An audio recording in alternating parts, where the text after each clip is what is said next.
Les damos la bienvenida a esta nueva emisión de Mujeres sin Filtro. Hoy, como siempre, vamos a estar tratando un tema de interés para nuestra sociedad. Hoy vamos a reflexionar alrededor de la migración de las mujeres. Les recordamos que su opinión es muy importante para nosotros y por eso les leemos a través de Canal Univalle TV y de Univalle Col. Para entrar entonces en materia y poder entender un poco cuáles son las aristas a través de las que vamos a reflexionar hoy, ¿qué tal si nos empapamos con esta nota de contexto preparada por nuestro equipo?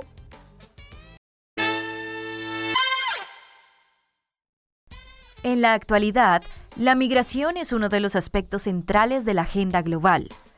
Muchas personas alrededor del mundo están en la búsqueda de nuevos horizontes y oportunidades para forjarse una vida plena en otros países. Sin embargo, no todos los movimientos migratorios se producen en circunstancias favorables o afectan a sus poblaciones de la misma manera.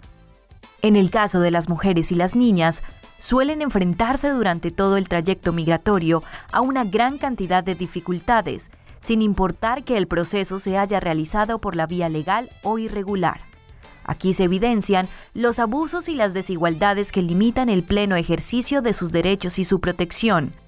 En un estudio realizado por la organización Sin Fronteras, señala que las mujeres sufren maltrato, como la extorsión de traficantes de personas, abusos de autoridades migratorias y locales, falta de apoyo de familia y parejas, entre otros.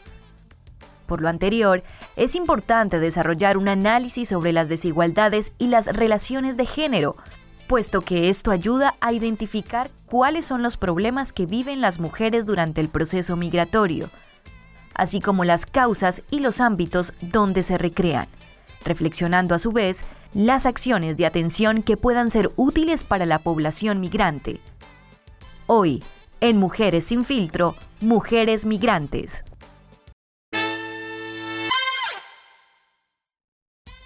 Pues después de este informe que nos contextualiza alrededor del tema que vamos a tratar hoy, yo quiero presentarles a nuestras invitadas expertas, quienes nos ayudarán, por supuesto, a tejer esta conversación. Quiero empezar entonces presentándoles a Amparo Micolta León. Ella es profesora titular de la Universidad del Valle, pertenece al grupo de investigación Estudios de Familia y Sociedad de esta universidad. Es trabajadora social con especialización en gerencia social y magíster en docencia universitaria de la Universidad Javeriana. Además, es doctora en estructura social, cultura, trabajo y organizaciones de la Universidad Complutense de Madrid. Amparo, bienvenida a Mujeres sin Filtro.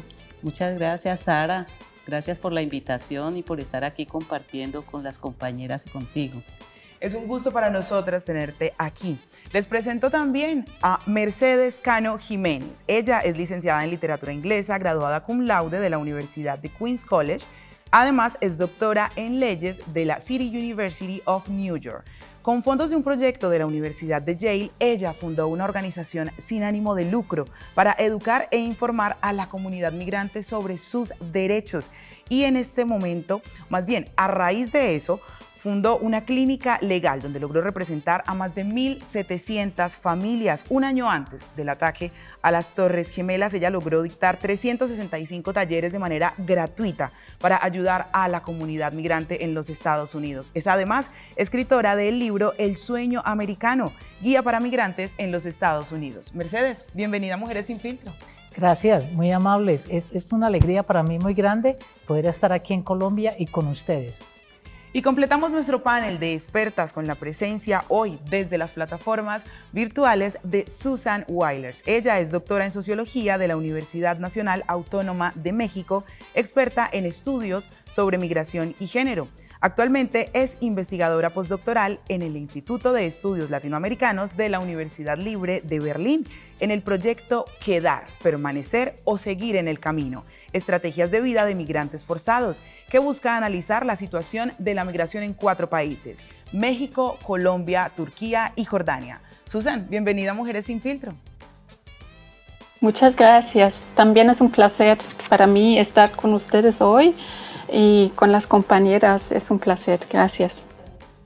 Pues ya con nuestro panel de expertas completo, entonces vamos a empezar a tejer esta conversación. Y para eso me voy a ir rápidamente a Canal Univalle TV, porque sus opiniones siempre nos ayudan a establecer los tópicos a través de los cuales hablar.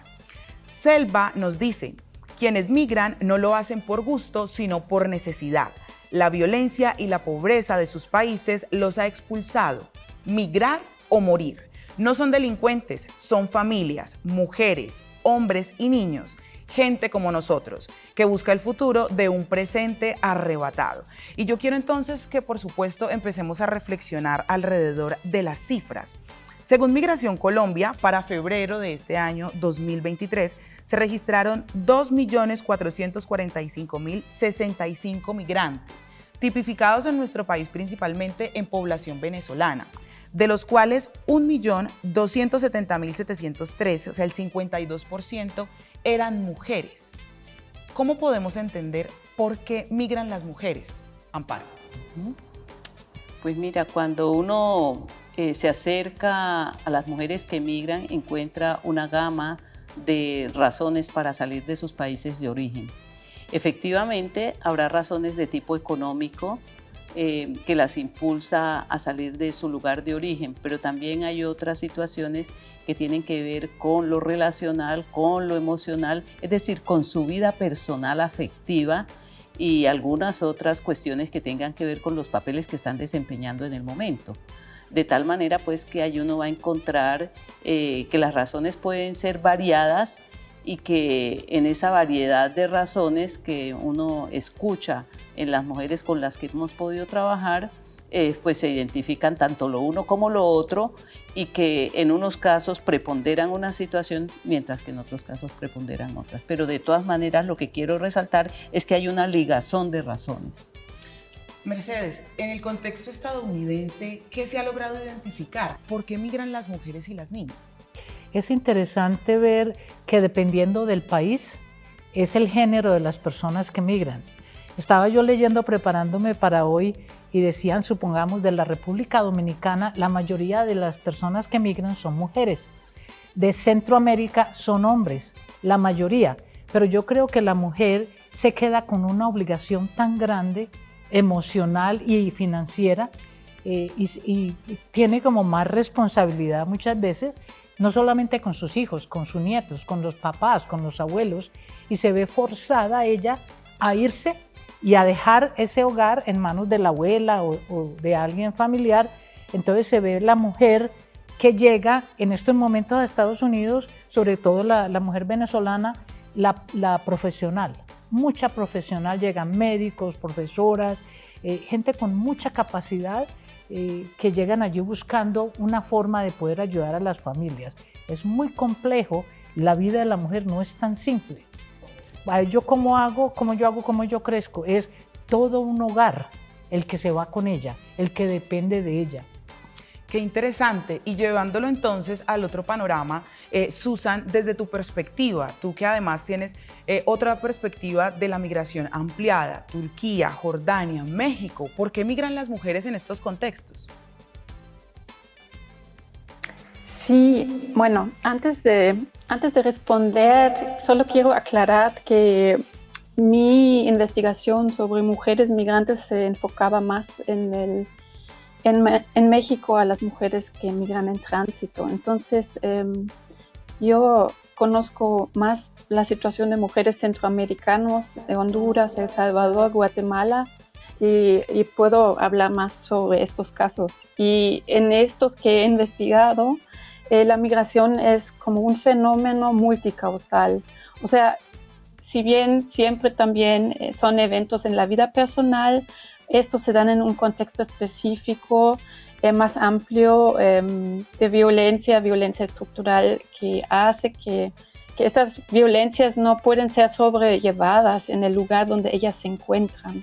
Son cosas como la falta de acceso a la justicia, la falta de una economía que les permite subsistir en sus países, o la amenaza contra sus vidas directo, y la falta de una ausencia de instituciones estatales que las estuvieran respaldando. Entonces es una migración por sobrevivencia prácticamente en estos casos. Pero sí coincido con las compañeras que es un fenómeno sumamente complejo, y yo insisto que tenemos que pensarlo como multicausal para poder comprenderlo en sus contextos específicos. Empieza entonces a aparecer o empiezan a aparecer diferentes causas y diferentes factores que guían a las mujeres a la migración. Mejoras en la calidad de vida, por supuesto el ascenso social de la familia dentro, digamos, del estatus cultural en el que se está, la violencia también como un entorno que además pienso yo que nos transversaliza, violencia en Venezuela, violencia en Colombia, violencia en Centroamérica, violencia en los Estados Unidos. Esta violencia como un factor además que también está articulando el desarrollo social de las mujeres, ¿de qué manera también influye en esas relaciones de género que se tejen con la migración, por ejemplo? Amparo. Fíjese que dentro del marco complejo al que nos estamos refiriendo en el fenómeno de la migración femenina, la conjugación nos lleva a mirar que en distintos entornos estas mujeres son vulnerables a fenómenos de violencia. Entonces vienen de un origen donde ha habido episodios de violencia y nada nos garantiza que a través de la migración la violencia vaya a desaparecer, inclusive en los mismos trayectos, en los mismos desplazamientos, porque algo que se ha documentado en las últimas décadas, y yo digo que es en las últimas, es mirar qué pasa en los trayectos, porque antes nos deteníamos y de manera oportuna, pues tampoco no era que no valdría la pena hacerlo, pero nos deteníamos en los lugares de origen y en los lugares de destino. Hoy en el análisis de la migración hay que incluir qué pasa en el trayecto, porque no es una cuestión en las nuevas migraciones o en las migraciones contemporáneas, sobre todo en América Latina y seguramente en Europa también, que hay unos trayectos que se viven, en el que tienen que atravesar las mujeres, por ejemplo, cuando hablamos de nuestra migración en Colombia, que es relativamente nueva, de mujeres de Venezuela hacia acá, para nadie es un secreto y lo vemos, cómo les toca caminar unos trayectos bastante importantes y que no es que cogen un vuelo en Caracas y llegan a Bogotá, no. Igual sucede con nuestras mujeres de aquí de Colombia que transitan hacia Chile, hacia Argentina, etcétera. Es decir, ¿qué pasa en el trayecto? Fíjate que parece que en el trayecto también se repiten historias de violencia, no solamente en el lugar de salida y en el lugar de destino, sino también en el trayecto hacia el lugar de destino. Pues analizar las condiciones de vulnerabilidad a las que son sometidas las mujeres desde su punto de partida, el trayecto y el lugar de acogida hará parte de los temas que analizaremos en nuestro siguiente bloque. Vamos entonces a una breve pausa, patrocinadores, y ya regresamos aquí a Mujeres sin Filtro para seguir analizando el tema de las mujeres migrantes.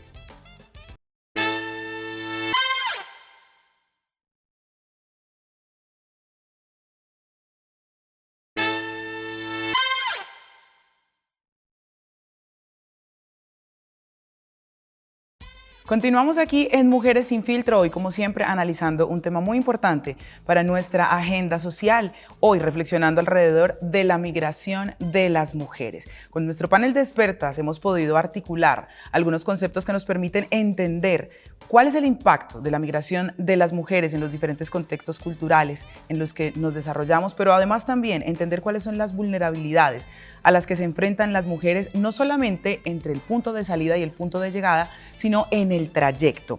Y es que quiero aportar algunos datos para entender, por supuesto, y trasladarnos al contexto norteamericano y, por supuesto, al contexto mexicano. Y es que entre enero del 2021 y junio del 2023 se mantienen los niveles elevados de la migración mexicana no documentada hacia los Estados Unidos. Estamos hablando de que en promedio se presentan 63,000 encuentros migratorios mensuales, aunque en estos últimos meses, digamos que posterior a junio, ha habido una mínima reducción. Sin embargo, sigue presentándose y más bien, esto nos permite identificar condiciones de vulnerabilidad que por supuesto dependen del contexto. ¿Cuáles son, Mercedes, esas condiciones de vulnerabilidad que a través de tus estudios y de la escritura de tu libro has podido evidenciar que sufren las mujeres desde su punto de partida hasta su punto de llegada en los Estados Unidos? Sí, el trayecto es una cosa que es peligrosa para todos, hombres o mujeres, pero desafortunadamente la mujer siempre es más vulnerable y más cuando lleva niños. Se reporta de que muchas jóvenes que salen y saben de este trayecto llevan ya sus inyecciones para inyectarse porque posiblemente las violan. ¿cierto? Y de esa violación, entonces se ha logrado mantener esa información y se está recogiendo de que las jóvenes ya salen con las inyecciones listas para aplicarse, porque si de pronto quedan embarazadas. Entonces imagínate hasta qué punto llega ya esa necesidad de migrar, esa necesidad de tirarse uno al camino sin saber lo que va a pasar. En este libro, que es una guía para todos aquellos que piensen irse o que ya están allá, hablo de unas historias muy tristes y también de unas historias muy bonitas, ¿no? En ese trayecto, las mujeres se sacrifican por sus hijos, se sacrifican hasta lo máximo, de quedarse, con la ropa que salieron, llegar, de no curarse heridas que después se pueden volver un problema, ¿cierto? De unas violaciones que, mejor dicho, no tienen ni forma de contarlas, es una cosa muy triste. Entonces yo digo que la necesidad tiene que ser grandísima. Leía usted de que migrar o morir, entonces ese es el precio. Usted migra y posiblemente deja no solamente su virginidad, su humanidad, pero posiblemente su vida, que es lo más duro, me parece a mí. Susan, dentro de tu investigación en el contexto mexicano, conocemos a través de muchos relatos las historias a través de los grandes trayectos, los mal llamados o los llamados coyotes. ¿Cuáles son las vulnerabilidades que a través de tu investigación tú has logrado identificar en ese punto de partida y en el de llegada en ese trayecto? Sí, ahí coincido con lo que decía la compañera, pero también quiero destacar que lo que realmente intensifica esas violencias o que las hace posible es esa situación de clandestinidad, de que las personas están ilegalizadas, de que tienen que transitar escondiéndose de los controles migratorios. Y yo creo que eso abre la puerta a que esas personas sean tan vulnerables. Todos hemos escuchado esas experiencias, esas historias, sí, pero también tenemos que preguntarnos en qué contexto se dan, quiénes son esas personas que aprovechan esa vulnerabilidad tan grande. Y yo creo que eso es lo complejo que tenemos que entender, pero también el contexto más grande, político, amplio, que permite que estas situaciones se estén dando. Y eso es importante también para contrarrestarlo. O sea, sí, claro, existe la violencia sexual contra las mujeres, existe la violencia de género, pero es el contexto político y las políticas del Estado que lo hacen posible, ¿sí? O sea, que le den esas posibilidades de ocurrir y también de dejar luego a las víctimas desprotegidas. O sea, las personas son detenidas, deportadas. Muchas de las víctimas de esas formas de violencia no pueden tener una atención adecuada. Y bueno, un segundo eje de análisis tiene que ser que esa violencia sexual contra las mujeres es muy difícil de sobrellevar para las mujeres mismas, para sus familias, pero también para la comunidad de migrantes, porque es una violencia que causa mucho daño, que se silencia, que es un estigma que luego pesa sobre ellas y que causa heridas psicológicas incluso que luego no son atendidas. Entonces eso es un problema grande si estamos hablando de esa forma de violencia específica. Mercedes ahorita mencionaba algo muy interesante, al igual digamos que todos los planteamientos que hemos expuesto en el desarrollo de este programa, y es que las mujeres en el proceso de la migración dejan no solamente su humanidad, sino también su vida, y es que finalmente entender que parte de los estereotipos sociales que se han tejido sobre lo femenino, pues establecen roles determinados para las mujeres en el marco del desarrollo social. Somos reservorios de memoria, articuladoras de comunidad, creadoras de sociedad, por supuesto maternamos, damos vida, digamos que generamos procesos culturales, ¿no?, alrededor de los cuales se sostienen nuestras sociedades. Entonces, ¿de qué manera podemos entender cómo se ve afectado también el punto de partida con la migración de las mujeres? ¿Qué se pierde en cada punto con la migración de estas mujeres? Amparo. Fíjate que cuando uno habla de pérdidas, se tiene que remitir a digamos, a las vinculaciones que tienen las mujeres en sus lugares de origen. En esas estadísticas que conocemos, muchas mujeres migraron y dejaron a sus hijos en el lugar de origen, muchas otras se los llevaron. En uno y otro punto, ahí hay unas pérdidas. Cuando los hijos crecen, y ya la documentación y la investigación lo viene mostrando, también tiene un imaginario de la madre que se fue pero que no estuvo.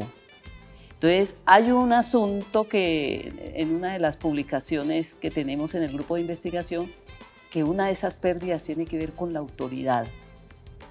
¿Cómo pierden la autoridad? No se pierde el vínculo materno como tal. Yo lo que creo es que se modifica. Uno puede decir que el vínculo se modifica.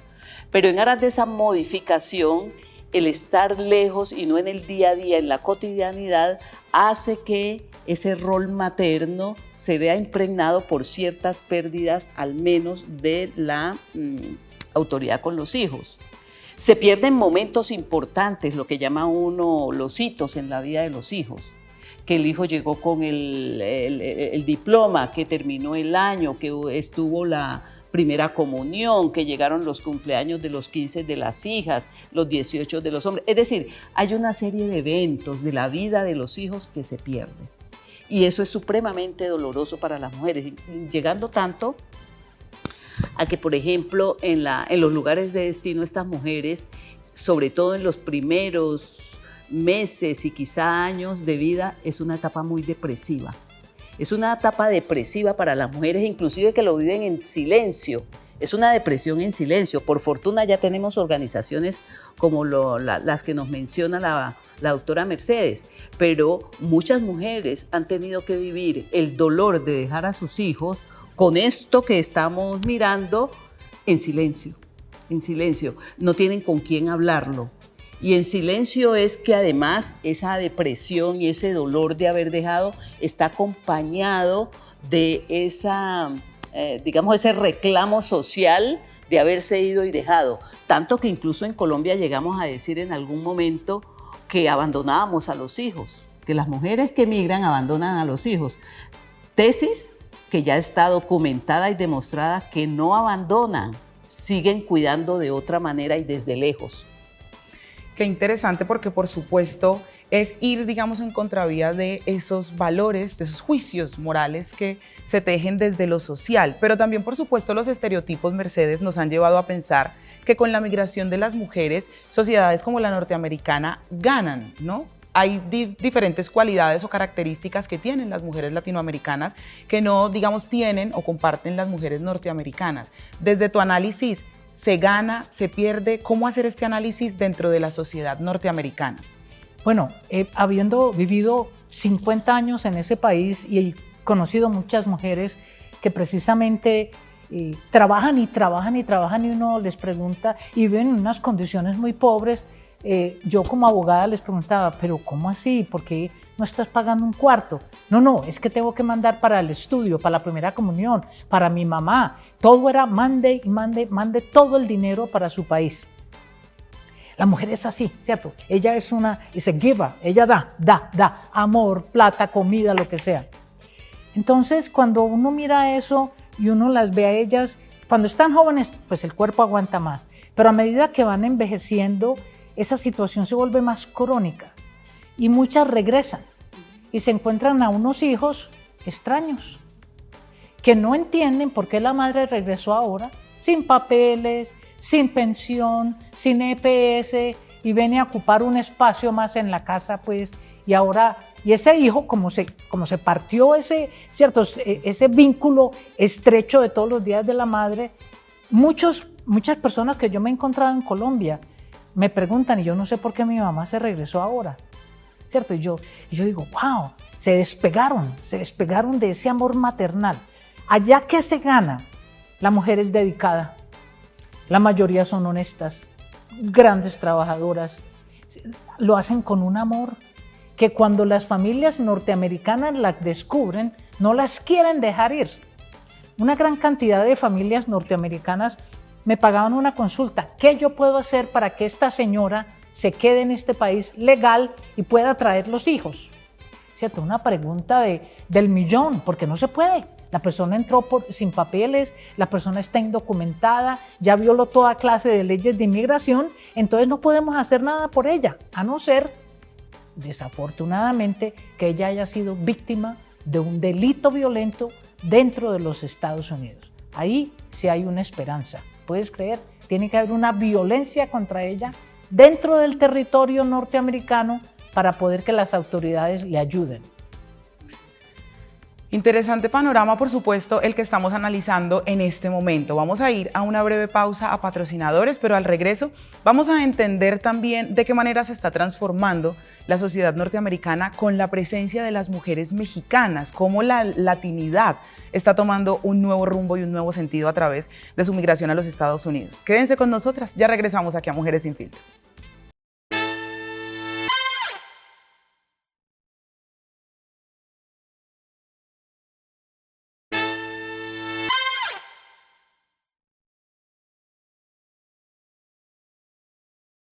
Gracias por continuar con nosotras aquí en Mujeres Sin Filtro, hoy tejiendo la conversación alrededor de las mujeres migrantes. Con nuestro panel de expertas hemos logrado articular diferentes consideraciones que nos permiten entender un poco más cómo se están articulando los tránsitos, cuáles son las razones de la migración de las mujeres y qué consecuencias está teniendo esta migración dentro de los entornos sociales y culturales. Y yo por eso quiero que retomemos la idea, Mercedes, que dejábamos antes de irnos a esta pausa, porque hemos logrado entender cuáles son los aportes de las mujeres latinoamericanas, colombianas, venezolanas, a la cultura norteamericana. Pero ¿qué pasa con los aportes de las mujeres mexicanas o centroamericanas? ¿De qué manera se están viendo reflejados en la cultura norteamericana? Sí, lo primero es no olvidarnos que la mitad de los Estados Unidos pertenecía a México hace mucho tiempo. Entonces así tenemos gente que sus abuelos y tatarabuelos eran dueños de tierras. Entonces esta gente, estas familias están arraigadas y hablan un español y un inglés bien interesante, porque es muy rápido y es diferente que la misma mujer mexicana que migra. La mujer mexicana que migra tiene la facilidad de ser un poco más familiar quizás con los coyotes, quizás un poco más familiar con el terreno, quizás, y se siente un poco más empoderada de ir y venir, ¿cierto? Entonces, hay más riesgo. Si la mujer va y viene porque tiene que ver los hijos y porque es el cumpleaños de mi hijo, y yo digo, ¿pero vas a ir sin papeles? Sí, eso no es problema. Yo tengo a mi primo que es un coyote. Entonces hay una familiaridad muchas veces y entonces hay más peligro. Pero ellas aportan una gran parte de la espiritualidad en los Estados Unidos, ¿cierto? Son muy llegadas a la familia, muy juntas, son familias grandes por lo general. Entonces llama la atención porque uno de inmigrante está solo y de pronto ve una familia bien junta, de un carrito bien chiquito salen como 7 personas y uno dice, ¿cuándo y cómo? ¿Cierto? Pero entonces a uno le da esa añoranza de ese hogar que uno dejó, pero ellos también te abren las puertas y te dan la bienvenida para que seas parte de esa familia. Entonces los tacos, que la comida, que todo. Entonces hay muchas historias que yo he contado, precisamente que ellas me han autorizado para contar. Historias bonitas, historias de triunfo, ¿cierto? Y la mayoría de las mujeres que he visto han sido mujeres que no tienen profesión, ¿cierto? No tienen una carrera, o sea que están obligadas a migrar para poder sobrevivir. Porque la mujer latinoamericana, me he dado cuenta de que una gran mayoría tienen una profesión. Lo que hace ese golpe pues de estar aquí en su país, donde le traían el tinto, a tener que ir a hacer limpiezas, ¿cierto? A hacer otros trabajos que quizás nunca ha hecho. Entonces hay como una disparidad ahí de cómo se mira a la mujer latinoamericana a cómo se mira a la mujer mexicana. Pero es muy interesante. Gracias por ayudarnos a comprender este tópico de la conversación. Vamos a irnos rápidamente a Univalle Col, porque allí tenemos opiniones de nuestros internautas que por supuesto nos ayudan a articular esta conversación. De la Rosa nos dice, la cruda realidad de un país inmerso en la violencia contra las mujeres, niños, hombres y migrantes, generada a partir de una impunidad cantada a diario desde el poder mismo. un gobierno que en campaña decía tener soluciones y hoy tiene más excusas. Nos habla, por supuesto, de los contextos sociales y gubernamentales a los que nos vemos enfrentados en los diferentes contextos de discriminación. Y allí yo quiero, Susan, que nos ayudes a identificar cuáles son esos factores discriminatorios a los que nos estamos enfrentando las mujeres en los procesos de migración. Se dan muchas situaciones de discriminación, tanto para las mujeres en tránsito por México, claro, también para las mujeres de distintos países en Estados Unidos. Pero lo sorprendente es que esto parece ser algo generalizado a lo largo de los trayectos migratorios. Estamos pensando que algunas personas transitan desde el sur de América Latina hacia el norte, cruzan muchos países. Vemos situaciones parecidas en cuanto a la discriminación, pero también en cuanto a las situaciones de violencia. Y hay un punto en común que ya mencioné, que es esa forma de la clandestinidad, lo cual inhibe que las personas tengan acceso a la justicia. Y entonces, pues es un panorama permisivo para esos tipos de violencia. Y la violencia también es acompañada por la discriminación, una no comprensión de esas personas que muchas veces están forzados a migrar. Les ponen un estigma, las personas los ven con reojo, hay mucho miedo, hay mucha desinformación. Y claro, también esas personas muchas veces son pobres y no tienen recursos, lo cual es una situación difícil tanto para ellos, pero también para las comunidades pobres por donde transitan. Entonces, se dan situaciones muy complejas, como ya mencioné, pero también hay que recordar que la migración clandestina es un gran negocio para estas personas que aprovechan esas situaciones de vulnerabilidad y que aprovechan que se les puede discriminar a estas personas, que esto da lugar a la explotación laboral. Yo lo he visto en el sur de México, donde personas de Centroamérica tienen mucha dificultad hasta de encontrar un trabajo en el mercado informal, se excluye de esos trabajos más o menos decentes y les quedan muy pocas oportunidades de ganarse la vida. Entonces, esto es lo que complica además la situación y más para las mujeres, porque obviamente pueden ser explotadas, pueden ser tratadas, pueden ser empujadas al mercado sexual, etc. Qué interesante, porque allí hay un tópico que por supuesto podemos transversalizar o comparar, Amparo, con la situación colombiana. Primero, se ha tejido el imaginario de que la única migración que se presenta hacia Colombia es de personas venezolanas. Cuando se encuentran ya, digamos, en nuestro país por diferentes medios, desde quienes conocemos como los caminantes, quienes logran llegar a través de la vía aérea, insertarse en el mercado laboral, por supuesto, representa desafíos. Desde tu proceso de investigación, ¿cuáles son esos factores discriminatorios que ejercemos como sociedad latinoamericana sobre nuestros hermanos venezolanos migrantes? Bueno, yo no he hecho investigación con toda la población venezolana que ha llegado a nuestro país. Conozco y he hecho algunas entrevistas muy particulares con algunas mujeres. Y, por ejemplo, dentro de esos factores discriminatorios que hemos podido identificar, hay unos imaginarios y unas construcciones de cómo nos representamos al venezolano y a la venezolana. Y ya hay unas tipificaciones que nos permiten ubicarlas dentro de la cotidianidad colombiana, el mercado laboral, etcétera, que se ve reflejado eso que estamos pensando del hermano o la hermana venezolana. Entonces hay unos oficios, efectivamente, que muestran quizá algo que también uno dice, igual los colombianos cuando fuimos allá en el boom del petróleo en los años 70 del siglo pasado, con todo el boom del petróleo, o que hemos vivido las mujeres que nos hemos ido bien a Estados Unidos o a otras latitudes como las europeas.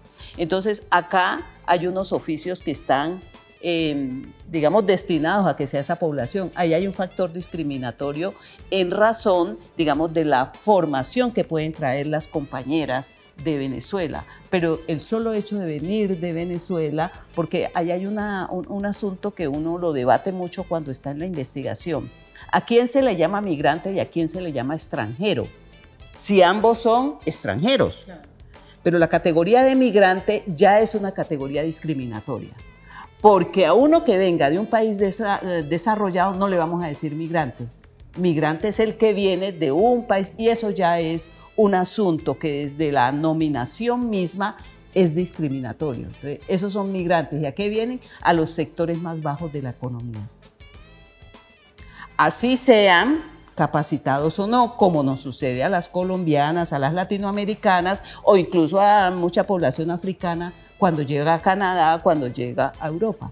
Entonces fíjate que sí hay una construcción de unos imaginarios que nos llevan a la discriminación. Y eso lo estamos viviendo ahorita aquí con los hermanos de Venezuela y las hermanas. ¿En qué se emplean?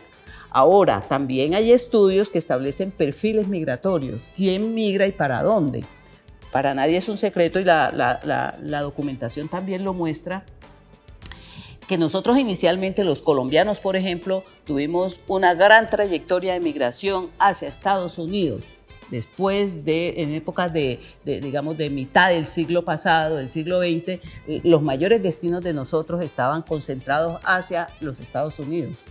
A finales del siglo pasado, después de la década de los 90, hacemos un giro y empezamos a mirar hacia Europa. Pero claro que eso coincide con relaciones económicas y políticas de la Unión Europea, por ejemplo, la creación de la Unión Europea y las oportunidades que se van dando amarradas a otras cuestiones culturales. Uno se podía preguntar, ¿por qué España resulta siendo un destino tan codiciado?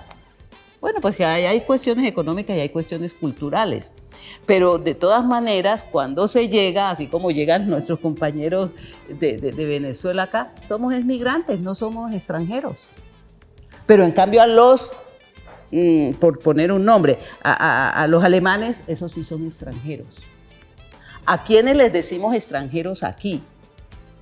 ¿Y por qué de lo otro si estamos hablando del fenómeno de la migración? Entonces son migrantes.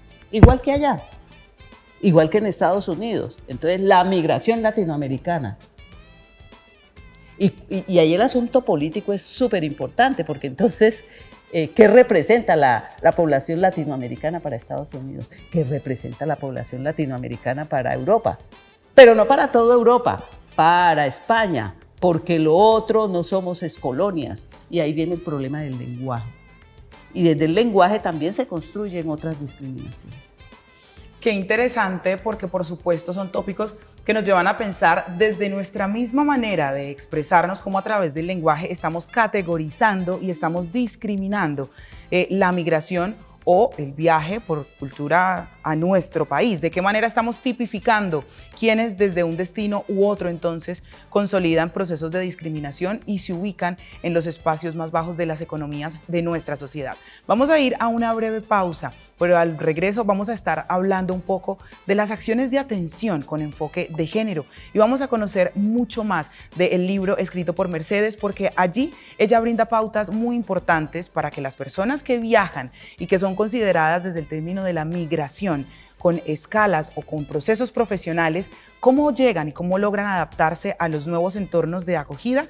Quédense con nosotras porque ya regresamos aquí a Mujeres Sin Filtro.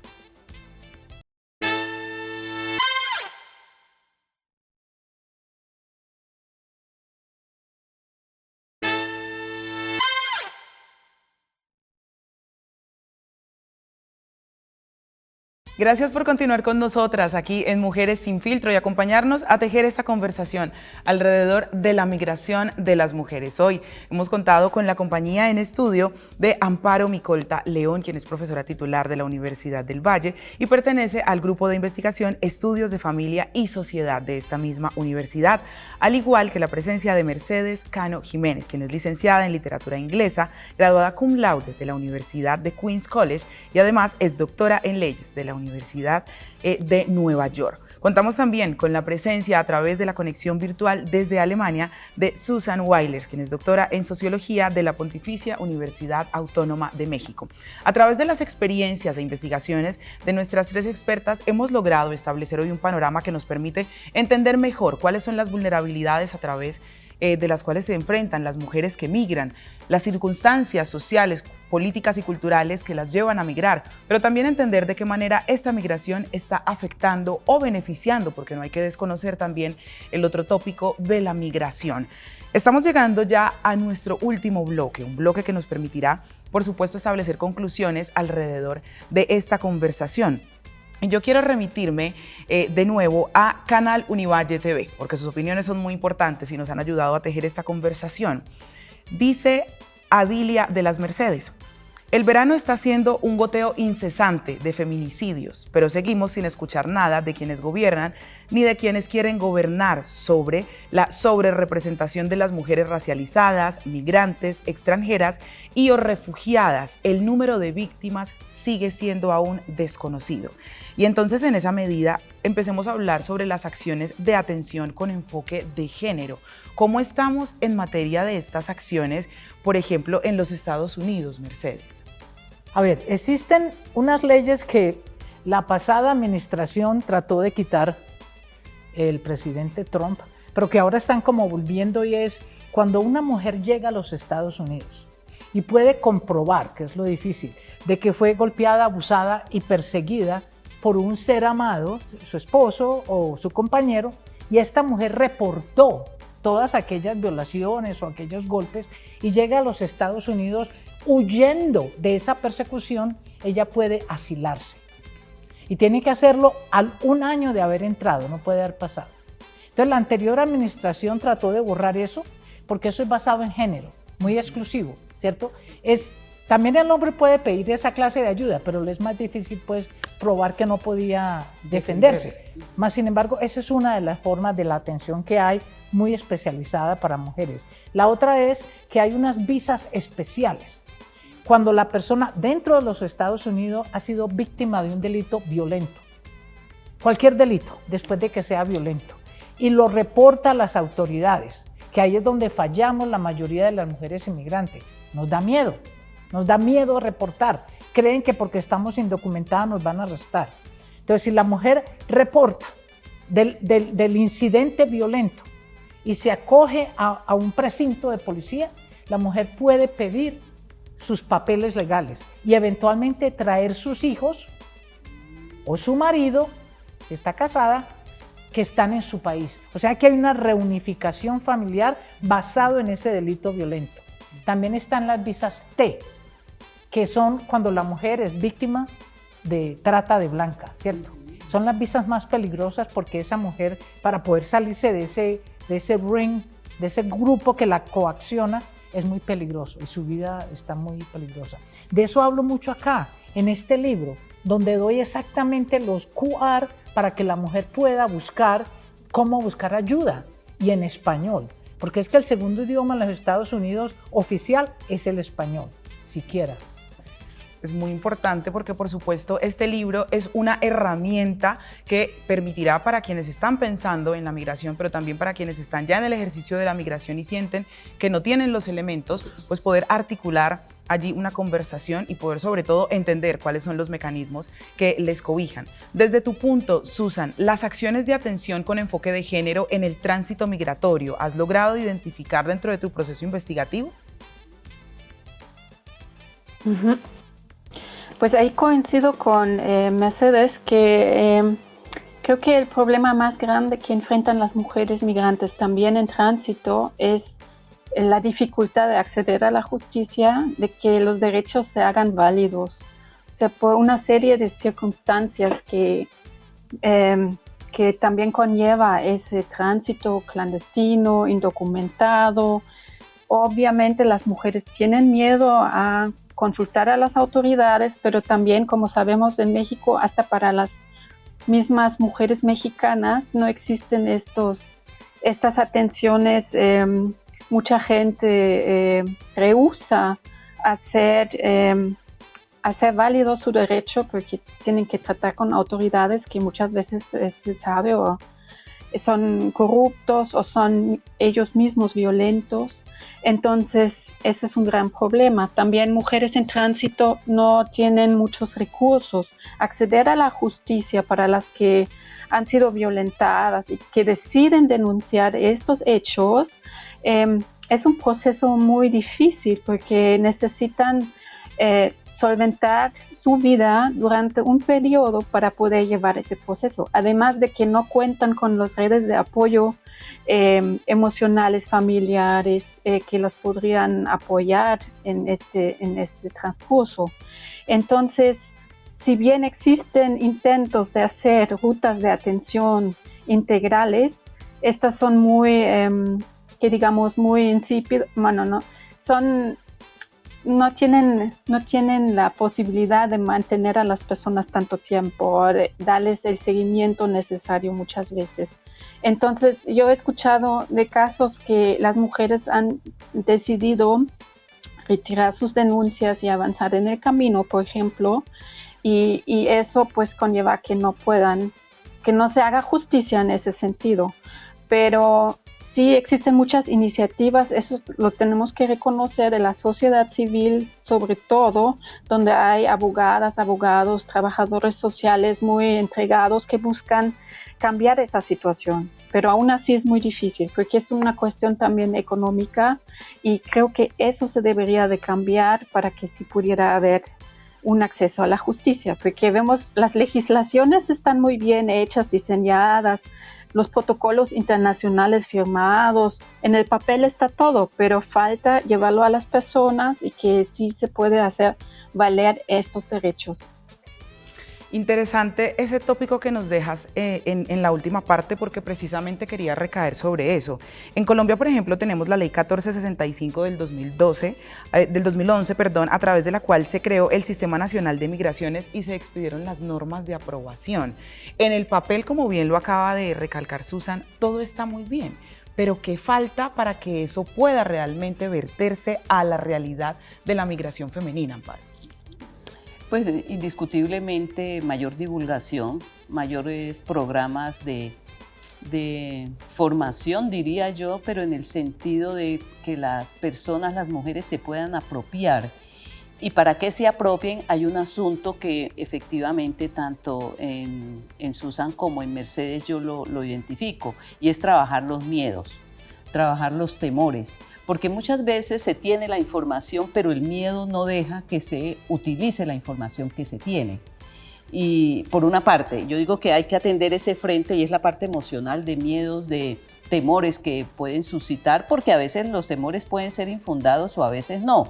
Y cuando digo que no, es porque también hay que hacer un trabajo muy importante con las autoridades, con quienes trabajan desde la parte gubernamental con este tipo de situaciones, para que ellos también comprendan que estamos trabajando en un terreno difícil y que durante muchos años pues traemos todo un legado que es importante ir cercenando, golpeando, revaluando ese tipo de prácticas, porque de lo contrario el uso de los derechos pues se quedará en el papel como efectivamente Susan lo plantea.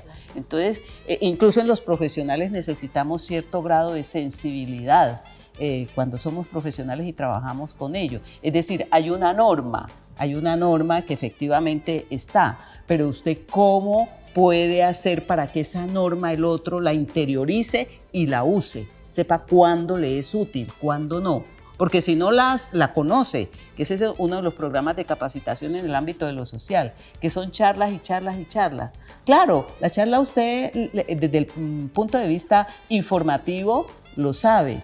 Otra cosa es que usted utilice eso que sabe para sí mismo o para los otros. Qué interesante, porque precisamente hoy en el marco de este programa tenemos una herramienta tácita y tangible, el sueño americano, una guía escrita por ti, Mercedes. Por favor, contémosle entonces a nuestros televidentes y a nuestras televidentes de qué manera podemos acceder al libro, de qué manera también este libro se constituye como una herramienta para el empoderamiento de los derechos en el marco de la migración. Sí, mira, este libro yo lo escribí, me cogió 2 años escribirlo con la ayuda de estudiantes de la Univalle, porque una cosa es hablar español y otra cosa es escribirlo, ¿no? Lo hice con esa intención de que la persona se lleve al menos como algo que es tangible. Yo puedo hacer esto, yo puedo crear una empresa, yo puedo pedir ayuda, yo puedo llamar a la policía, ¿cierto? No me van a arrestar porque yo soy inmigrante indocumentada o simplemente porque entré con una visa y me quedé. Esa es la idea es que la gente lo lea. ¿Dónde lo puede conseguir? tenemos una página que se llama www.elsueñoamericano.org. Esa es una, le hicimos una página pues. En Colombia eso lo pueden comprar aquí en pesos colombianos, es más caro en los Estados Unidos. También pueden entrar a amazon.com, ahí lo pueden encontrar en audio o lo pueden encontrar digital, pero el asunto es que la persona lo lea, que se informe, que lleve las herramientas, aunque sea en un libro, ¿cierto? O al menos que saque una copia de algo que le interesa. Importante lo que decías, Amparo, uno le puede dar charlas y charlas y charlas y la persona se sienta ahí, te escucha, llega a la casa, el hijo tira la ropa al piso y no es capaz de decirle al hijo, recoja sus pantalones. O el marido llega y le mete un grito y no es capaz de, no me grite, ¿cierto? No importa cuántas charlas usted vaya, si usted no aplica lo que sabe al diario vivir de su vida, no está haciendo nada, no estamos haciendo nada. Y nosotros nos matamos dando charlas, conferencias, hablando, escuchando, pero la mujer tiene que aplicar, aunque sea de a poquitos, para que vea que si le dice al hijo que recoja los pantalones, el hijo los recoge, ¿cierto? Si le dice al marido, no me grite, hábleme bajito, hágame el favor. El marido a lo mejor dice, yo no sabía que gritaba, ¿cierto? Hay cosas muy sencillas. Es por supuesto el empoderamiento y la autodeterminación de las mujeres lo que va a poder empezar a establecer parteaguas en el fenómeno de la migración, que será por supuesto un fenómeno que no acabará y que irá acrecentándose de acuerdo a las situaciones sociales, políticas, económicas y culturales de nuestros países. Pero espacios como este precisamente nos ayudan o nos invitan a poder conocer las herramientas. Susan, gracias por tu participación hoy en Mujeres sin Filtro. Con mucho gusto, muchas gracias a todas. Amparo, muchísimas gracias por tu participación y tus opiniones en este espacio. Gracias, Sara. A todas ustedes, mis reconocimientos por estos espacios, por abrir estos espacios tan pertinentes. Mercedes, muchísimas gracias por tu presencia en este espacio. Yo siempre sigo creyendo que las mujeres somos tan poderosas y somos, mejor dicho, lo que movemos la vida, la sociedad, los gobiernos. Las que estamos ahora ya no más detrás, sino al frente de todas las cosas. Muchísimas gracias, ha sido un honor para mí. Y por supuesto, gracias a ustedes que nos acompañan emisión a emisión y articulan conversación con nosotros. Recuerden que les leemos a través de Canal Univalle TV y de Univalle Col. Esto ha sido todo por hoy aquí en Mujeres sin Filtro, hablando sobre la situación de las mujeres migrantes.